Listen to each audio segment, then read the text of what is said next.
Hey guys, how's it going? So today I want to show you guys this Jeep I picked up the other day. I bought it from my neighbor. It's actually the same guy I bought the Bronco from. He kind of flips cars. Might be his full-time gig, I haven't asked him, but anyway. Bought this Jeep right here. There's the Bronco from a few videos ago. So this is a 94. All new to the Jeeps, but this is a 94 YJ. Is a nickname for him, or I guess that might be in the VIN somewhere. A YJ Jeep. It's a 4-cylinder, 2.5 liter fuel injected manual transmission. And this thing is a project. I got it for a good deal.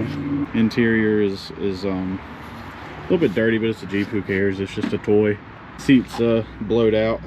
Foam's no good, nothing. But the glass is good. It's got these half doors on it, which I personally think are cool.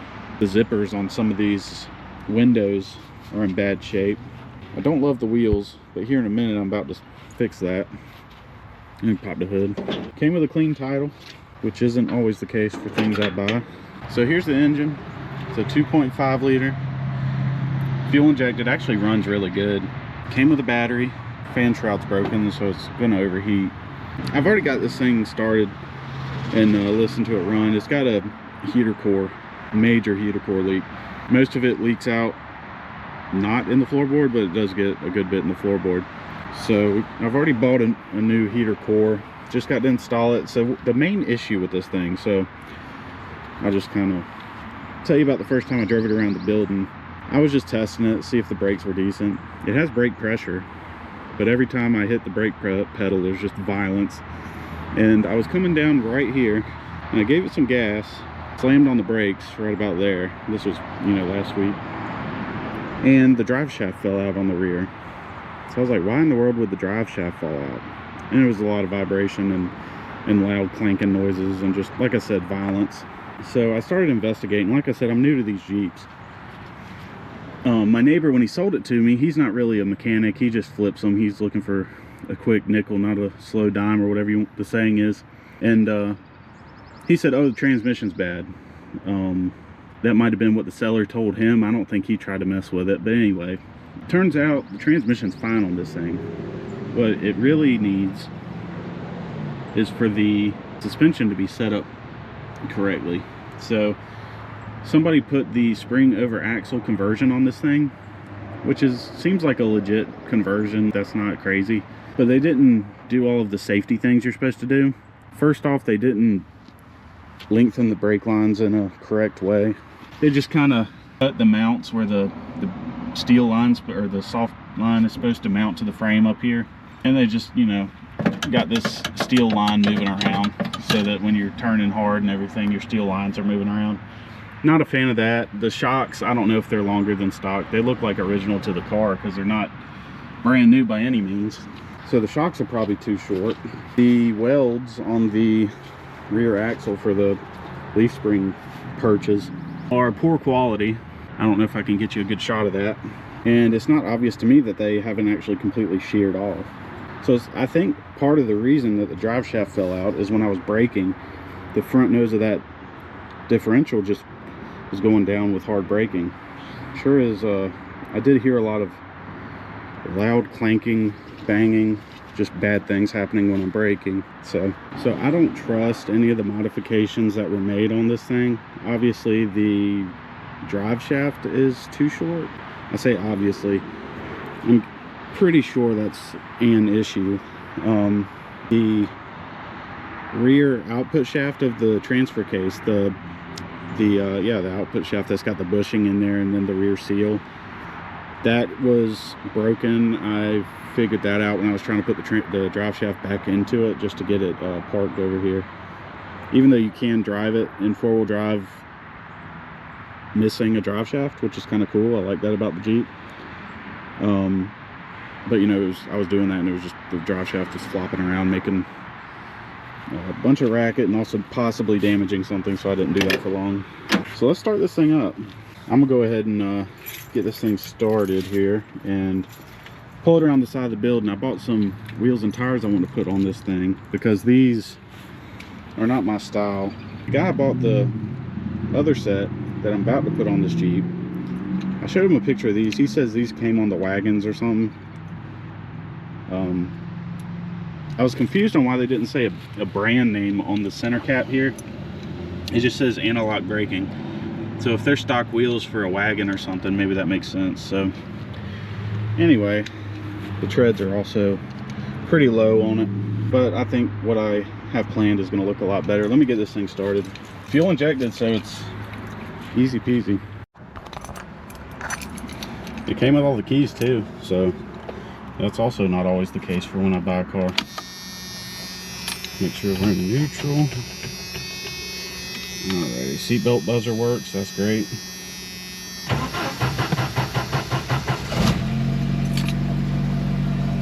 Starts right up. This thing is tricky to get in and out of it.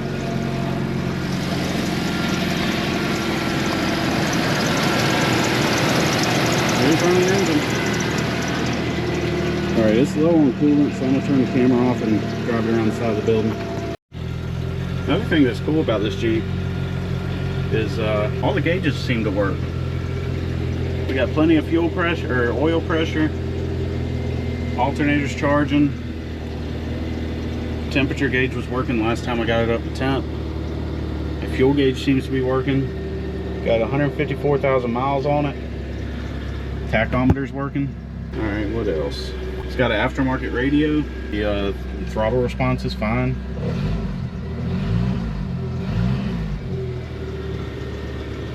Came with a couple spares. It's got the sound bar on the roll cage. Soft top is solid enough that it'll hold water, so that's cool. Yeah, it dumped most of it when I braked for the first time. So anyway, paid $1,400 for this Jeep. I think I got my money's worth. Like I said, it's got a clean title. I'm gonna work on getting these wheels on here. Let me show you the wheels. Here's a preview of the wheels. They're these factory rims, but they're the aluminum ones, which is exactly what I wanted. I like a factory wheel, and I like the aluminum with the bullet hole look to it, similar to what I have on the Bronco out there. So I'm very happy with this. Picked these up last night for $150 for the set, an absolutely screaming deal. These tires are nice and not dry rotted. The treads on them is probably, you know, 30%, 40%, something like that. But that's exactly what we want, something that'll go down the highway. So next step is to put these things on here. I'm hoping, so let me see, y'all probably gonna want to know the size of these tires. 30 by 9.5 R15 LT. LT meaning light truck. Over here is the date code, I think. And if it's 2011, then these do have some age on them. It really surprises me that they're that old. By the way the rubber feels, I mean, it doesn't feel that old. But anyway, I'm gonna move forward. Dad also wants me to let some air out of his tires. He said the tire shop, he just bought some new tires for his truck, aired them up to like 42 psi, and he's bumping and bouncing going down the road. He said he checked his phone thought he was going jogging. He was riding so rough. Dumb dad joke. Anyway, we're gonna let some air out of the tires for him. I don't know if I said this clearly.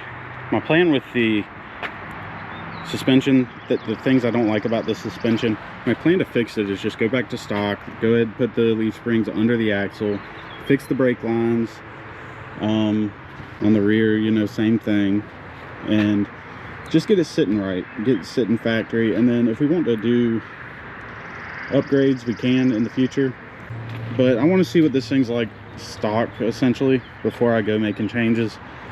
It's also got the rear track bar removed, and I don't like that. I bought a track bar, it was like $45 on Rock Auto. Gonna put the track bar in there. The Jeep guys in the comments might be like, well, that's a waste of time. I'm still gonna do it. I feel like Chrysler knew what they were doing when they made these things. Those guys are smarter than I am when it comes to engineering. So anyway, let's get these tires on here. Here's a look at the broken extension, the rear of the transfer case extension that goes to your rear drive shaft. So 2 of the bolt holes broke off of this thing, and then I'm curious what this bushing looks like. Bushing doesn't look crazy, but we got a new seal and a new extension housing. Comes with a new bushing and all that. So right now the Jeep doesn't have that in it at all, so just to kind of move it around the yard, that's fine. But we definitely need to fix that before we get it on the highway or something. Let me see if I can get this wheel off. I bought these wheels from, said I might have an issue with these hitting my calipers. We'll see if that's a thing. So it looks like these existing tires are LT265 75 R16. Let me see if I can find a date on them. DOT January of 15. Is that what that means? The first week of 15? Is that what that means? Regardless, I feel like there's some spacers on there already. Let's get this wheel off and see. Alright, so while we're here, we can inspect the brakes. Looks like they do have some, what do you call it? Spacers on here.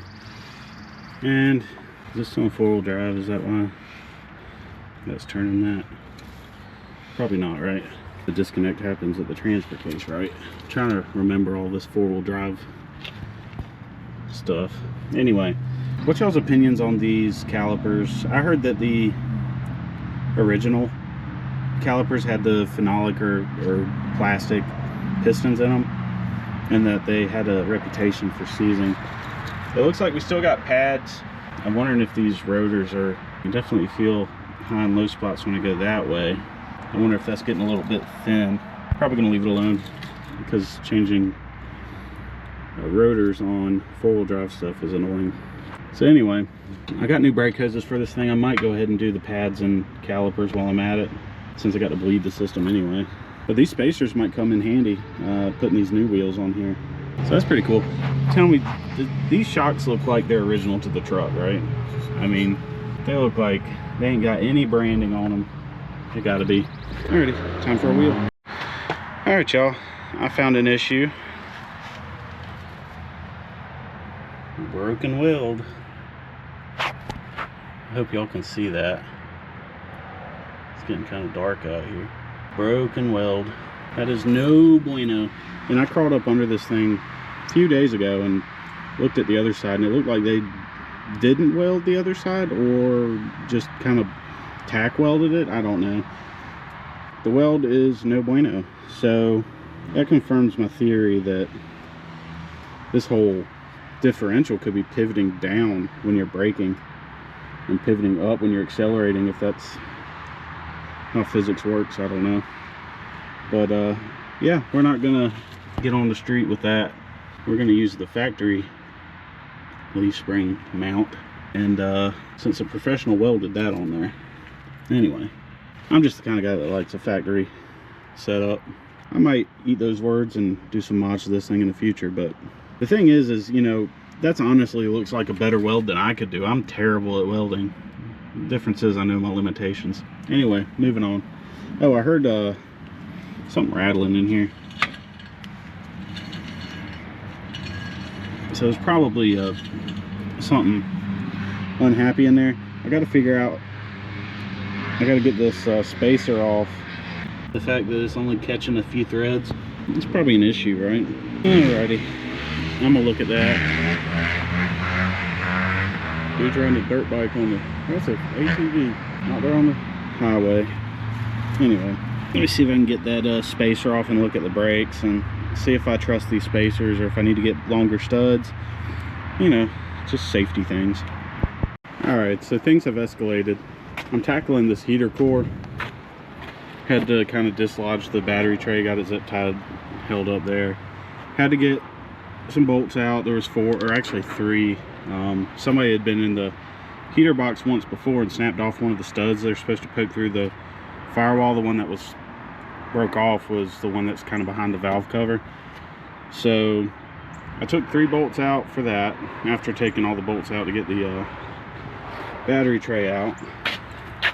I took the door off, just seemed easier, and I took the seat out because I got the heater box partially out, and the little floor duct was getting caught on the AC line, and I didn't want to disconnect that AC line, so I decided to take my seat out. It was pretty easy, 4 bolts came right out. Here's the heater box, and there's the heater core. I'd say it's due for a change. Didn't mean to do that. This little cover right here confirms this is probably the original, but yep, we got a new one. Hopefully it matches up. Alrighty, got the heater core in. I didn't do a step-by-step on that. There's some really good videos on YouTube already of how to do that. I didn't have to fully remove the AC, yeah, the AC box. So that was nice. Like I said, I had to get this seat out of the way. But that's in there. You can see on this side we got the new heater core sticking out. Now, one thing I've noticed is this diameter on the heater core is too small for the existing heater hose. So I'm gonna need an adapter or just see what I can do. I'm gonna have to figure out what's the best thing to do on that. The previous owner had this going on the blower motor, where they had this piece of rubber mat and zip tied it to the top of the motor where those wires are exposed. I'm thinking they did that because they were worried that the battery tray was going to touch it and rub those wires. I kind of agree with that theory, so I went ahead and put it back. So yeah, coming together. All right, so I got everything put back together here. I ended up replacing this bottom heater hose because it had the wrong diameter here. These are not supposed to be the same diameter heater hoses. One's going to be a little bit smaller, I think. The smaller one is going to be like 3/8 or something like that. And that's the one that goes to this steel pipe right here and goes down to your water pump. So got all that on there. Now I got to top off the coolant. I flushed out the coolant as best I could without removing the thermostat. I was going to remove the thermostat and flush out the block and everything, but this bolt right here was getting cranky with me, so I left it alone. I don't have another bolt if that one snaps off. So I'm gonna put some green coolant in there. There wasn't really any chunks that came out of the coolant system. It was just rust water. So I'm gonna fill it up. I'm gonna let it run, see if I can get all the air out the system. We'll have the heat working, I'm hoping. Okay, y'all, I'll be honest with you. It's been a few weeks, maybe even a month and a half. So I got the heater core put back in there. I had to, no Muffler McGee over there. So I had to actually, it was kind of a trick to get all the air bled out of the cooling system. So what I had to do is I had to raise the front end, and I had the engine running and getting up to temperature with the radiator cap already off, and had the funnel that fit snugly, so it was kind of tight.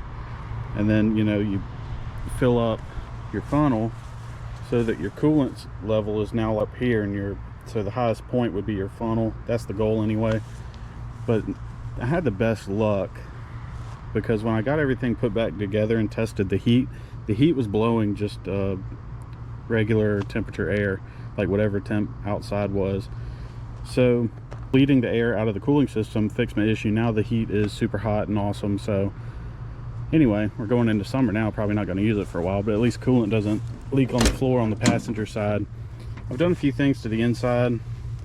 I put some seat covers. These were just cheap ones from Walmart, Dickies brand, fake leather. This Jeep, when I bought it, it came with another soft top, but it was also a used soft top, and I think it might be the original. But I don't know if you remember, the zipper on the passenger side upper half of the door was messed up, and so I borrowed the soft top, or top half of that door over there, replaced it, so now the zipper works over there on that side, on both sides now. So that's pretty cool. Now obviously we also lowered it. We got the suspension fixed. Now I'm going to pull this over on the pavement so I can show you what it did. So I imagine there's going to be some people in the comments that probably their opinion is they would have left it raised up a little bit, maybe just completed the spring over axle conversion, which was an option and I considered it, but I'm not very good at welding, and the spring perches that have to be welded to the axles, they had not been properly welded before, and they just welded like the outside. I think I showed some close-up footage of that earlier, and basically that it was not stable and it would have to be re-welded, and I'm not good enough of a welder. I probably couldn't have done much better than the previous owner, so I'd rather just go with the factory spring perches, if that's the right terminology.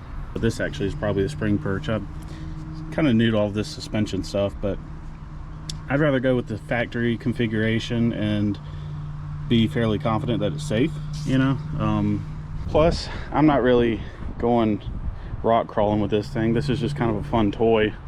If if I do any off-roading, it's probably going to be mud or sand at the beach or something. So anyway, let's see if I can kind of crawl up under here. So I had bought new springs for this, leaf springs, but the little loops on the end of it that the bolt goes through here, they were a different diameter, and as far as I could tell, they were made to be used with polyurethane bushings, and I had bought rubber bushings.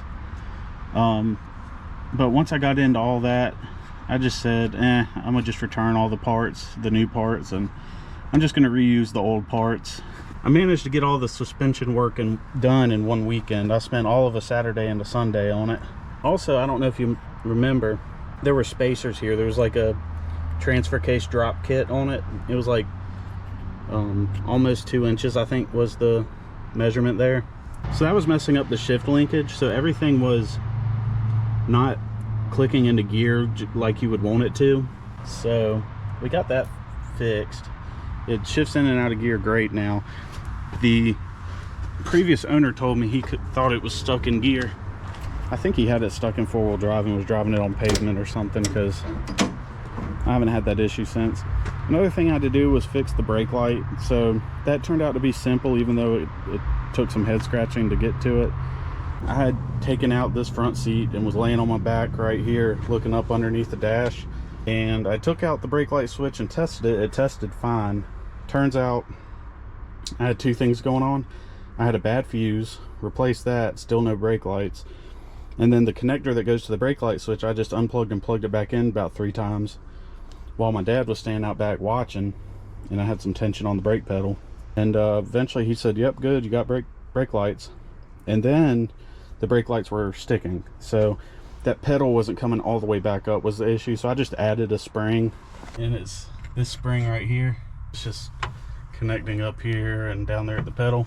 Nothing crazy, but it does the job. I added some grab handles. These were pretty cheap on Amazon. I'll go ahead and link them below, but they're the kind that's got the little rechargeable LED light built into them, so that's pretty cool. I still need to do a full detail on this thing, and I want to repaint these door panels here. I've got some tan vinyl paint. I'm gonna try on that. So I don't know how much y'all want to hear about pricing, but I've probably got about $2,000 into this Jeep as it sits.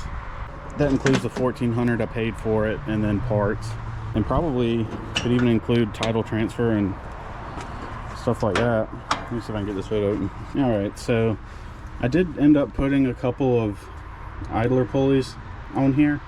I was going to change the serpentine belt too, but the one that Rock Auto sent me was too short, so I just put the old one back on.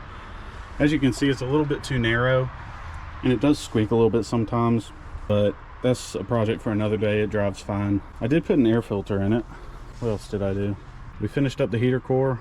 That might have been everything. Oh, I tried to buy a fan shroud, or I did buy a fan shroud, and the new one seems like it's the correct part, but it still hits the fan blade. As you can see, it kind of looks like that fan blade's sitting up kind of high compared to where that fan shroud piece should be.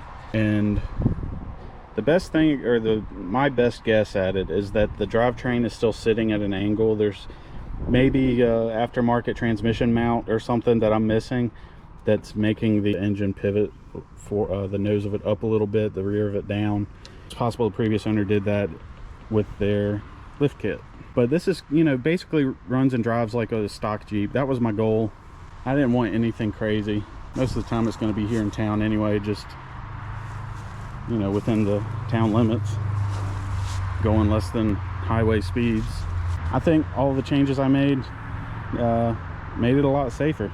The suspension thing I didn't film. I was really dialed in. I wanted to just knock it out because it's not something I enjoy doing. I just wanted to kind of rip the band-aid off, be done with that part of it, so that I could do fun stuff to the Jeep, like cosmetic things and what all. So anyway, at some point I'm going to paint this thing.